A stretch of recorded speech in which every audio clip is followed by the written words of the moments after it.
رحم اللہ من قرأ الفاتحہ بسم اللہ الرحمن الرحیم رب العالمین الرحمن الرحیم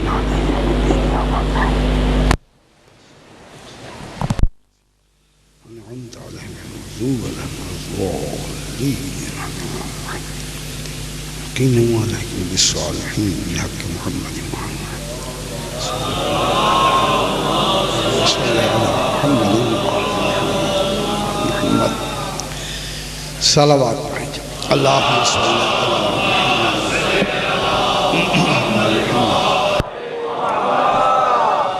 ایک مرتبہ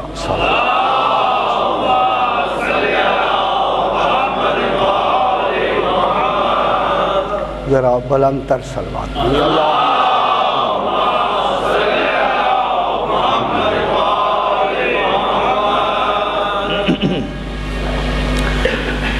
اعوذ باللہ من الشیطان الرجیم بسم اللہ الرحمن الرحیم الحمد للہ رب العالمین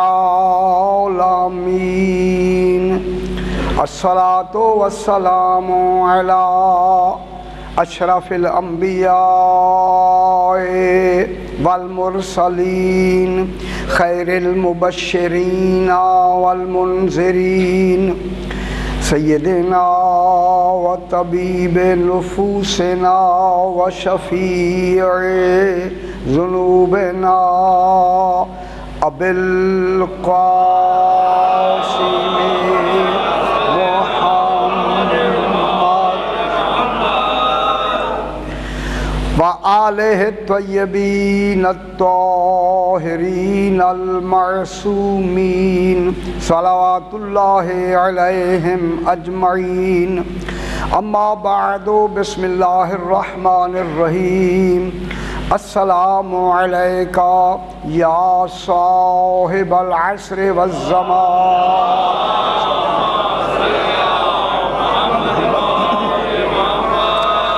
السلام علیکہ یا شریک القرآن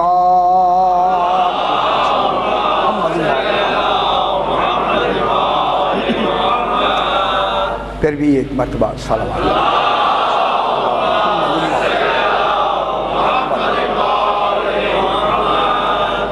میں نے آپ کے سامنے امام زمانہ علیہ السلام کی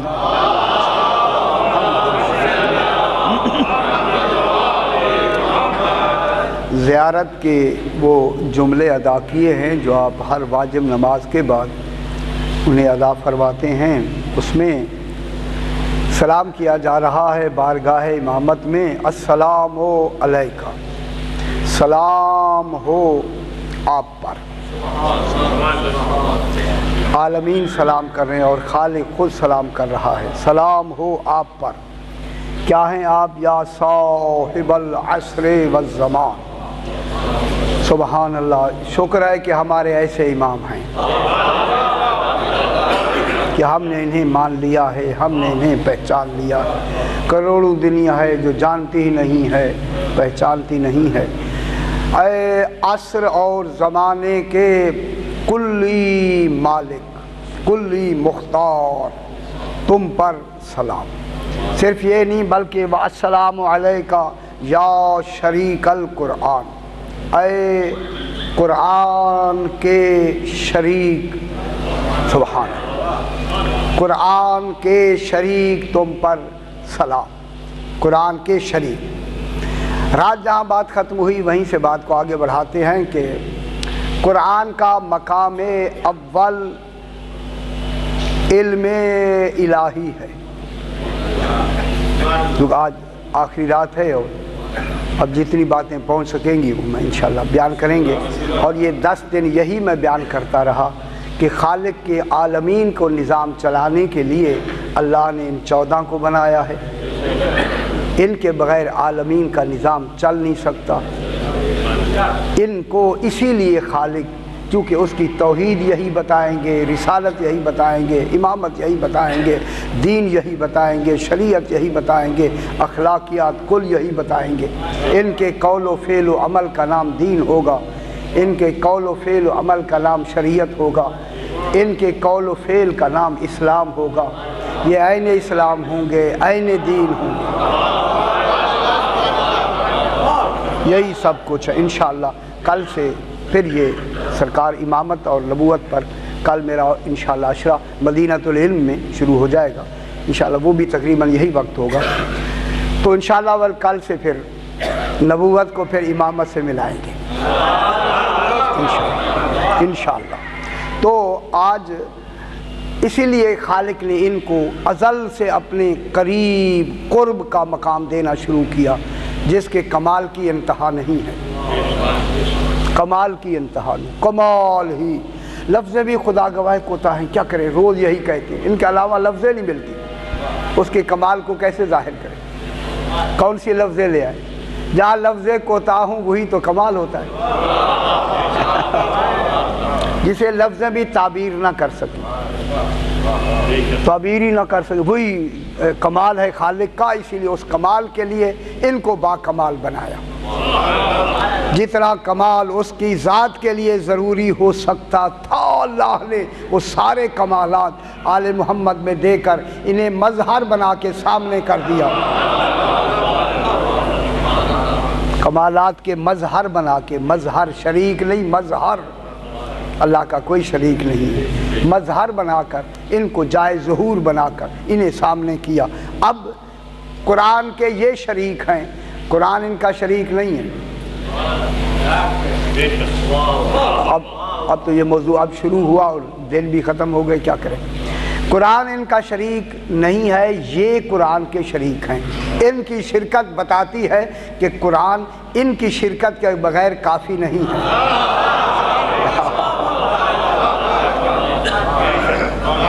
یہ شریک ہوں گے تو قرآن کافی ہوگا، اگر یہ شریک نہ ہوئے قرآن کافی نہیں ہوگا۔ اس لیے یہ کس کے شریک ہیں؟ قرآن کے۔ اللہ نے ان کو قرآن کا شریک کیا، شریک قرآن، اس لیے کہ قرآن کا مقام اول علم الہی ہے۔ اب آج بھی آپ کہیں گے پھر یہ گہری باتیں کرتا ہے، مشکل کرتا ہے، میرے خیال آج ذرا آپ کو سہولت دیں، نہیں تو گہری بات تو میرے ذہن میں ہے ہی۔ ذرا بلند تر صلوات پڑھ دیں گے، اللہم صلی علی محمد وعلی محمد۔ علم الہی میں جب یہ تھے تو اب یہ قرآن کا جو وجود نازل ہوگا وہ وجود حقیقی ہوگا، جو وجود عینی ہے۔ قرآن کا وجود ہے، قرآن ہے نا، وجود ہے اس کا۔ جب وجود ہے تو یہ کاغذ پہ جو لکھا ہوا ہے یہ وجود مکتوبی ہے، یہ سیاہی سے نظر آتا ہے۔ اس قرآن کی سیاہی کا نام آل محمد ہے۔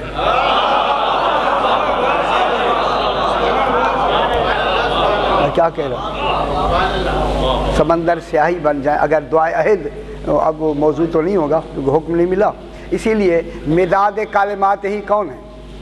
اللہ کی کلمات کی سیاہی کون ہے؟ قول کی سیاہی کون ہے؟ قول نہیں فرمایا۔ یہ جو لکھی جاتی ہے، تحریر لکھی جاتی ہے، کیسے لکھی جاتی ہے؟ سیاہی سے۔ اگر قرآن بھی تو لکھا گیا نا،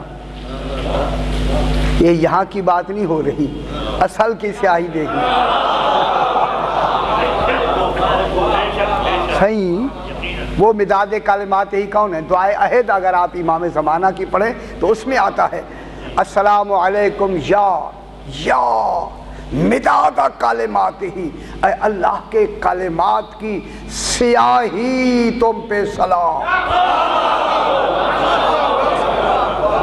مداد کلمات، سبحان اللہ۔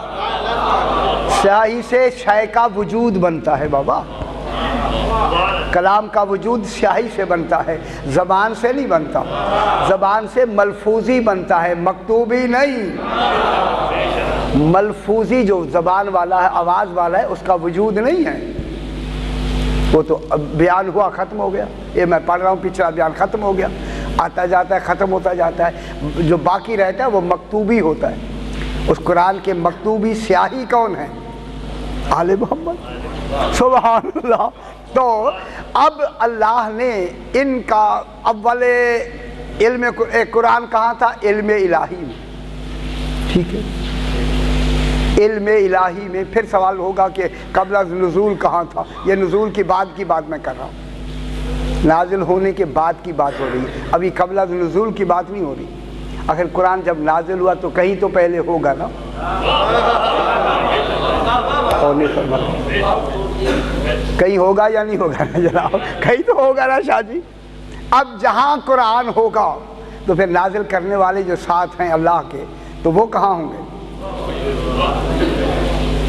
وہ بھی تو کہیں ہوں گے نا، اس کی بحث الگ کریں گے، جب آپ بالکل سمجھ آ جائے گی پھر بات بحث کریں گے، کیونکہ وہ بحث ذرا مشکل ہے۔ تو اب قرآن کا جو وجود ہے، مقام اول ہے، وہ ہے علم قرآن، سبحان اللہ۔ وہ کیا ہے؟ علم الہی، وہ جو اللہ کا علم ہے نا، علم الہی، وہ علم الہی قرآن کا مقام اول ہے۔ اور پھر یہ وہاں سے عین وجود، حقیقی وجود قرآن جو نازل ہوا، اور رات میں نے بیان کیا نازل کرنے والے ہم ہیں، اللہ تو خود حرکت کر نہیں سکتا۔ اس علم قرآن کو لے کر سرکار دو عالم تک پہنچانے والے کون ہیں؟ ہم پہنچانے والے ہیں۔ اِنَّا أَنزَلْنَاهُ فِي لَيْلَةِ الْقَدْرِ، رات میں نے پوری تفصیل سے عرض کیا کہ ہم نے قرآن کو نازل کیا، وہ حرکت طبعی اور حرکت حقیقی رات میں نے بیان کیا۔ اب یہ قرآن سرکار ذات مصطفیٰ تک پہنچ گیا، جب پہنچ گیا تو پھر قرآن کا جو حال ہے نا، قرآن حال ہے، رسول کا قلب محل ہے۔ محل اور حال کا ایک جنس ہونا ضروری ہے، کون نہیں فرما رہے؟ جیسا حال ہوگا ویسا محل ہوگا۔ محل کون ہے؟ قلب پیغمبر، اور حال کون ہے؟ قرآن۔ دیکھیں مظروف کون ہے؟ قرآن۔ ظرف کون ہے؟ سرکار ظرف کو طاقتور ہونا ضروری ہے۔ دیکھیں مظروف کی حفاظت ظرف کرتا ہے، قرآن کی حفاظت خالق نہیں کرے گا۔ جس محل میں ظرف میں آیا ہے وہی تو حفاظت کریں گے، اور نہیں فرما رہے؟ حفاظت کون کرے؟ پانی گلاس میں ہے تو پانی کی حفاظت آپ کرتے ہیں؟ پانی کس میں ہے؟ گلاس میں۔ اب گلاس کیا ہے؟ ظرف۔ پانی کیا ہے؟ مظروف۔ اب یہ ڈیوٹی تو گلاس کی ہے، گلاس ہی پانی کی حفاظت کرے گا، ٹھیک ہے نا؟ کمی بیشی یہ ساری حفاظت کی ذمہ داری کس کی ہے؟ گلاس کی۔ اگر گلاس ہی کمزور ہوا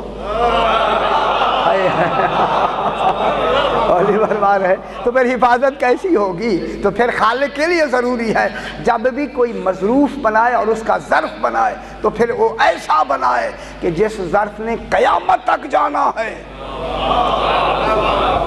اس کی حفاظت کرنی ہے، تو وہ ظرف کیسا ہونا چاہیے؟ اگر اس ظرف سے میرے بھائیوں، خدا کے لیے ظرف سے اگر آپ متوجہ ہیں تو میں جملہ کہوں، اس ظرف سے، جس ظرف میں مظروف پورا علم قرآن ہے، اگر اس ظرف سے ترک اولا بھی ہو گیا تو خلاف عدل ہوگا۔ آپ کہاں بیٹھے ہوئے ہیں؟ ظرف سے ترک اولا بھی نہیں ہو سکتا، ترک اولا بھی نہیں۔ اگر کوئی ترک اولا کوئی لفظ کنہوں نے وضع کی ہے، جنہوں نے کیا ہے، چلو کچھ تو سمجھانے کے لیے کیا ہے، ان سے ترک اولا بھی نہیں، ترک اولا یہاں ہے نہیں، ان کا ہم جنس ہونا ضروری، اس لیے کہ قرآن صامت ہے۔ صامت ہمیشہ ناطق کے تابع ہوتا ہے۔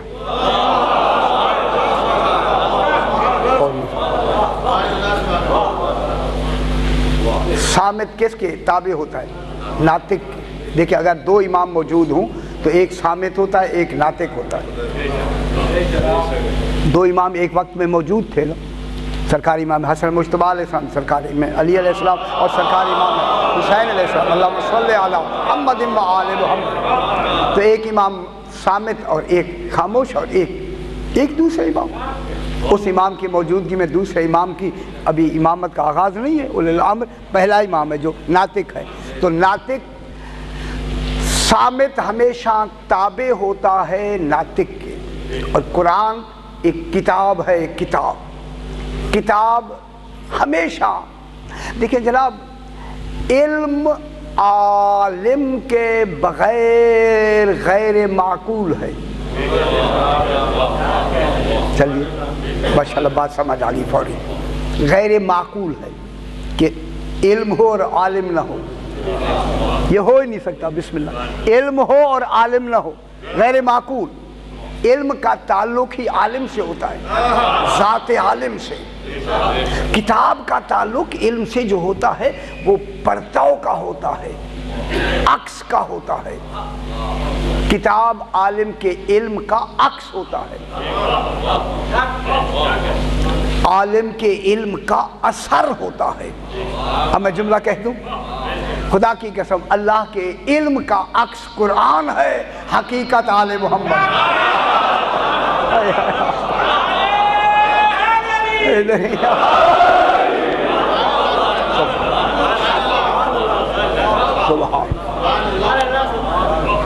علم کا عکس کیا ہوتا ہے؟ کتاب علم کا اثر ہوتی ہے، علم کا عکس ہوتا ہے کتاب، ذیل اور پرتو ہوتا ہے۔ پرتو جب ہوتا ہے تو اصل کیا ہوتا ہے؟ حقیقت کا تعلق کیسے ہوتا ہے؟ عالم سے۔ اسی وجہ سے کتاب علم حقائق اشیاء کا احساس رکھتی ہے۔ گھبرائیں نہیں۔ میں پھر جملہ کہہ دیتا ہوں، کوئی مجھے 10 مرتبہ بھی کہنا ہے تو کہہ دوں گا۔ کتاب علم حقائق اشیاء کا احساس رکھتی ہے۔ کتاب میں حقائق اشیاء کا علم ہوتا ہے، علم کا احساس ہوتا ہے، خود حقائق کا کتاب میں احساس نہیں ہوتا۔ علم اور ہوتا ہے، حقائق اور ہوتا ہے۔ اور نہیں فرما رہے؟ کتاب میں کیا ہوتا ہے؟ علم کا احساس، علم وہ جو حقائق اشیاء ہیں نا ان کا احساس کس میں ہوتا ہے؟ کتاب میں۔ ٹھیک ہے، آپ اپنی کتاب میں لکھ دیتے ہیں، سارا آپ کا علم جو ہے وہ ساری کتاب میں آئے گا، اور آئے گا کس میں؟ لفظوں میں۔ لفظیں کیا ہوگی؟ مظہر کس کی؟ معنی کی۔ معنی آپ کے پاس ہیں، کتاب میں لفظیں ہیں۔ سامنے لفظیں آتی ہیں، معنی تو سامنے نہیں آتے نا، تو کتاب کیا ہوگی؟ مظہر۔ ٹھیک ہے، اس میں علم ہوتا ہے، علم، حقیقت نہیں ہوتی۔ حقیقت عالم میں ہوتی ہے، جس عالم نے اپنی حقیقت کو اثر میں بدل کے آپ کے سامنے کتاب کر دی ہے۔ اور نہیں فرمایا، اب نتیجہ نکلا کہ آل محمد اللہ کے نور کے اثر ہیں، ان کو سامنے کر کے اپنی پہچان کریں۔ یہ کیا ہے؟ اثر۔ اسی وجہ سے اب میں تھوڑی سی بات کو، اسی وجہ سے جناب علی علیہ السلام نے سرکار اللہم صلی علی محمد محمد،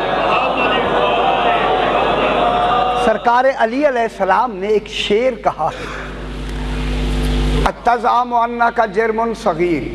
خدا گواہ کوئی کام، کوئی جملہ ایسا نہیں جناب علی کا کہ جو اتنی بڑی حقیقتوں کو نہ لیے ہوئے، حقیقتوں کو، کیونکہ اس میں غور و فکر ہم کرتے نہیں، کرے آدمی تو سب کچھ اس میں موجود ہے۔ جناب علی فرماتے ہیں التزام انک جرم صغیر، اے انسان تو یہ گمان کرتا ہے کہ تو ایک چھوٹا سا جرم ہے، جسے کیڑا لکھ دیتے ہیں، چلو چھوٹا سا کیڑا ہے، معلوم ہوتا ہے علی اسے کیڑا کہہ رہا ہے انسان کو، جرم صغیر، کہ تو ایک جرم ہے، چھوٹا سا جرم ہے، وفیک انطویٰ عالم الاکبر، تیرے اس جسم میں ایک عالم اکبر اللہ نے پوشیدہ کر دیا۔ سبحان اللہ، یہ شعر ہے یا نہیں ہے؟ کئی مرتبہ آپ نے سلام اسمات فرمایا کہ یہ جو تیرا جسم ہے یہ ایک جرم صغیر ہے، اور تجھ میں کیا پوشیدہ ہے؟ عالم اکبر۔ اب بات میں ہو گیا انسان، یہ جو وجود انسان ہے یہ انسان صغیر ہے، صغیر، اور ساری کائنات کیا ہے؟ عالم کبیر۔